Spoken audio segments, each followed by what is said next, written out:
আউযু বিল্লাহি মিনাশ শাইতানির রাজিম। বিসমিল্লাহির রহমানির রহিম। আলহামদুলিল্লাহি রাব্বিল আলামিন আর রহমানির রহিম মালিকি ইয়াউমিদ্দিন ইয়্যাকা না'বুদু ওয়া ইয়্যাকা নাস্তাঈন ইহদিনাস সিরাতাল মুস্তাকিম সিরাতাল লাযিনা আন'আমতা আলাইহিম গায়রিল মাগদুবি আলাইহিম ওয়ালাদ-দাল্লিন। আমিন। আল্লাহুম্মা আনতা রাব্বি লা ইলাহা ইল্লা আনতা খলাকতানি ওয়া আনা আবদুকা ওয়া আনা আলা আহদিকা ওয়া ওয়াদিকা মাস্তাতা'তু আউযু বিকা মিন শাররি মা সানাতু আবু লাকা বিনি'মাতিকা আলাইয়া ওয়া আবু বিজামবি ফাগফিরলি ফাইন্নাহু লা ইয়াগফিরুজ জুনুবা ইল্লা আনতা।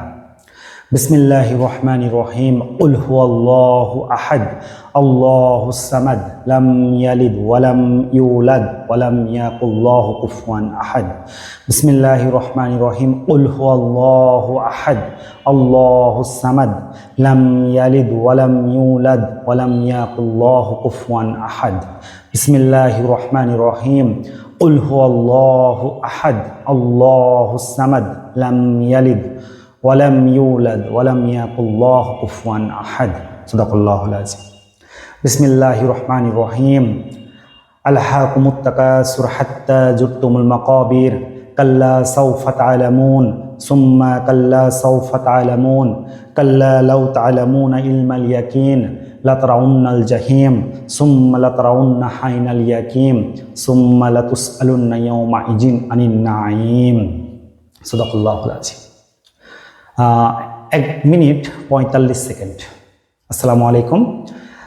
1 মিনিট 45 সেকেন্ডের মধ্যে আমি বেশ কিছু বিষয় তেলাওয়াত করলাম। শুরু করেছি সূরা ফাতিহা দিয়ে এবং বুখারী শরীফের 4474 নম্বর হাদিসে আসছে যে মহানবী সাল্লাল্লাহু আলাইহি ওয়াসাল্লাম বলছেন যে আমি কি তোমাদেরকে কোরআনের সবচেয়ে মহান সূরাটি শিখিয়ে দেব না? এবং তিনি এই সূরা ফাতিহার কথা বলেছেন, যেটা আল্লাহর সাথে কথোপকথন, যেটা জিন এবং শয়তান থেকে আমাদেরকে সুরক্ষা দেয়, যেটা আরোগ্য বা শিফার জন্য আমাদের কাজ করে, মানে আমাদের আলেমরা হুজুররা তারা পানি পড়াতে সূরা ফাতিহা পড়ে। সেকেন্ড, আমি সবচেয়ে মানে উত্তম যে ইস্তেগফার, সাইয়্যিদুল ইস্তেগফার, সেটি একবার পাঠ করেছি।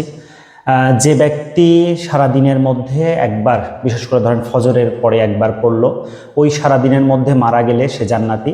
এবং যে রাত্রেবেলা পড়লো, মানে আমি আপনাদের সামনে পড়লাম, এই রাত্রের মধ্যে মারা গেলে জান্নাতি। কি অসাধারণ বিষয়। এরপরে আমি 3 বার সূরা ইখলাস পড়েছি এবং সূরা ইখলাস তেলাওয়াত 3 বারের মাধ্যমে কোরআন খতমের সওয়াব পাওয়া যায়। সর্বশেষ এশার নামাজের পরে যদি আমরা কোন সূরাটা তেলাওয়াত করেছি? করিয়া, আল করিয়া তোমাল করিয়া। তো এইটা আমাদের তাকাসুর, ভুল করেছি একটু, তাকাসুর। তো এই আলহাকুমুত তাকাসুর, এই তাকাসুরটা পড়লে 1000 আয়াতের সওয়াব পাওয়া যায়। এখন একটা জিনিস চিন্তা করে দেখেন যে এই যে আমি 1 মিনিট 45 সেকেন্ড বা 47 সেকেন্ডের মধ্যে কমপ্লিট করেছি, এটা আপনারা সবাই পারেন, এগুলো খুব একটা কঠিন কিছু না, প্রায় সবাই পারেন যারা এটা শুনবেন। কিন্তু আমি আজকে যেটা পাঠ করলাম, আজকে রাত 10টার পরে এটা আমি করছি, ভিডিওটা প্রায় 11টার কাছাকাছি। এটা আগামীকালকে 11টার সময়কে এই যে আমি বললাম, এই সওয়াবটাকে আমি পাবো না, কখনোই না। তো আমাদের আগামীকালকে সন্ধ্যা পরে মুসলমানদের সবচেয়ে পবিত্র মাস রমজান মাস, সেটা চলে যাচ্ছে। অনেকেই হয়তোবা ছোটবেলায় আমরাও 29টা রোজা হলে কালকে ঈদ, মানে এই আনন্দটা আমরা পেতাম। কিন্তু হয়তোবা যত আমাদের বয়স বাড়ছে, নিজেদের মানে আত্মোপলব্ধি হচ্ছে, তত হয়তোবা এই রমজানের, আমি পার্সোনালি বলতে পারি, আমি নিজেও মানে অনেক হয়তোবা আমার জ্ঞানে মনে নাই যে এরকম আমি টানা 11 দিন 12 দিন অসুস্থ ছিলাম। এই রমজানে ছিলাম, কিন্তু বিশ্বাস করেন যে সেটা আমার জন্য, আমি কিছু আমার দৈনন্দিন কাজ করতে পারি নাই, কিন্তু আমি মনে করেছি এটা আমার জন্য একটা নিয়ামত।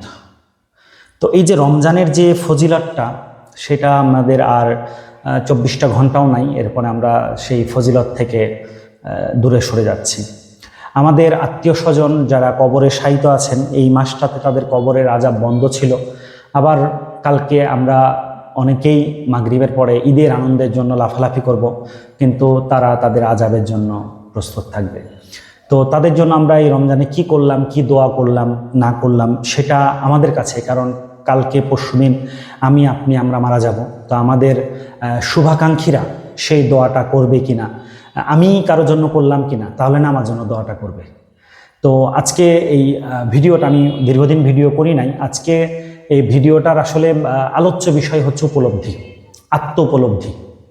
আমি কেন জানি মনে করি এই রমজান মাসটা যদি পুরো বছরই থাকতো বা পুরো বছরে আমাদের মধ্যে তাকওয়া অর্জনটা হইতো, আমরা মনে হয় খুব ভালো থাকতাম।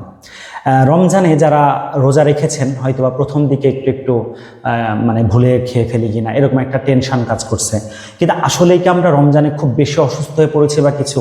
এই রমজানে একটু ভাইরাস জ্বরে বাংলাদেশের অনেকে আক্রান্ত হয়েছে, আমি নিজেও হয়েছি, কিন্তু আমরা কি রমজানে প্রচুর কষ্টে ছিলাম এরকম কয়জন আছেন একটু বলেন তো? উল্টা এই রমজানে যে আমাদের একেবারে সেহেরির আগে আগে খাওয়া, মাগরিবের আজানের সাথে সাথে খাওয়া, আমরা টাইম টু টাইম আমাদের খাওয়াগুলো করার কারণে, আমাদের একটা দৈনন্দিন রুটিনটাকে খুব চমৎকারভাবে সাজিয়ে নেওয়ার কারণে, আমরা তারাবি পড়ার কারণে, আমরা আমাদের নামাজগুলো একদম অন্য সময় হয়তো অবশ্যই মিস্টেক হয়, আমাদের অনেকেরই মিস্টেক হয়, কিন্তু রমজানে আমরা মিস্টেক না করার চেষ্টা করি, মানে জামাতে না পারলেও আলাদা করে পড়ি, পাঁচ ওয়াক্তই চেষ্টা করি, তারাবি পড়েন, দেখেন আমাদের শারীরিক ফিটনেসটা বেড়ে গেছে। নামাজ হচ্ছে, সালাত হচ্ছে একটা উত্তম ব্যায়াম, সর্বোত্তম ব্যায়াম। তো এই বিষয়গুলো আমাদের আমরা সামনে বঞ্চিত হব কিনা, হ্যাঁ, এটা কিন্তু মানে ডেফিনেটলি আমি যেই 70 গুণ, মতান্তরে কেউ 700 গুণ বলে, যাই হোক 70 গুণ সর্বনিম্ন বললেও এই 70 গুণ পাওনা থেকে তো আমি বঞ্চিত হব।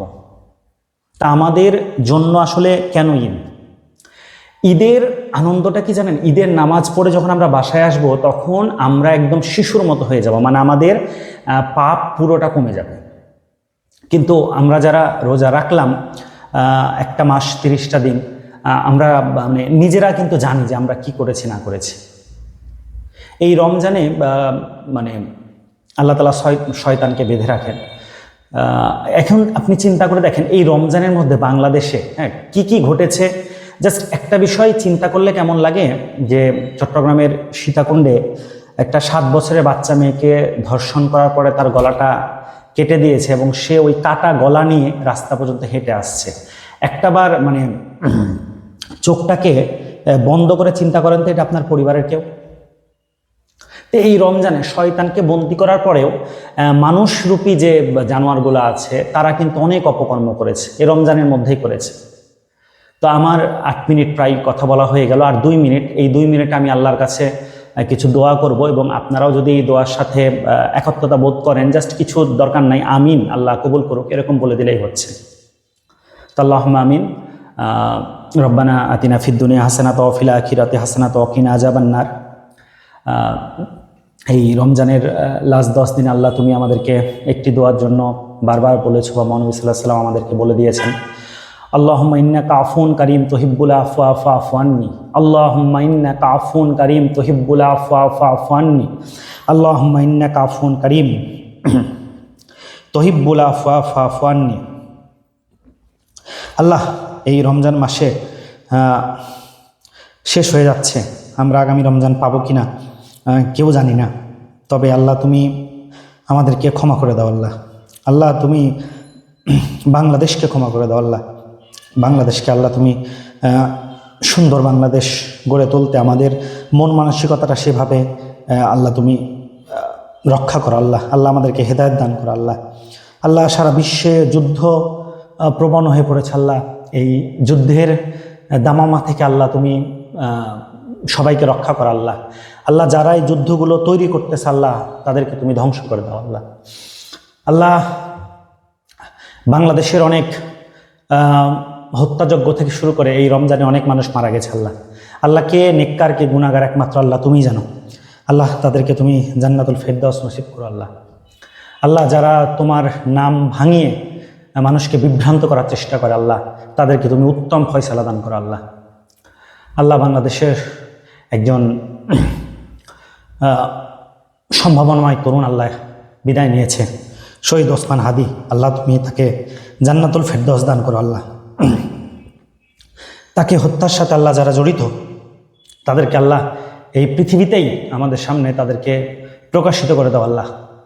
আমরা যাতে তার সাথে ঘটে যাওয়া এই অকারেন্সে যারা যারা ন্যূনতমভাবে জড়িত আছে আল্লাহ, তাদের মুখস্থ উন্মোচন করে দাও আল্লাহ। তাদেরকেও করুণ পরিণতি দান করো আল্লাহ। আল্লাহ তুমি সবাইকে ক্ষমা করে দাও, আমাদেরকে জাহান্নাম থেকে রক্ষা করো আল্লাহ। সুবহান রাব্বিকা রাব্বিল ইজ্জাতি আম্মা ইয়াসিফুন ওয়া সালামুন আলাল মুরসালিন আলহামদুলিল্লাহি রাব্বিল আলামিন। আসসালামু আলাইকুম।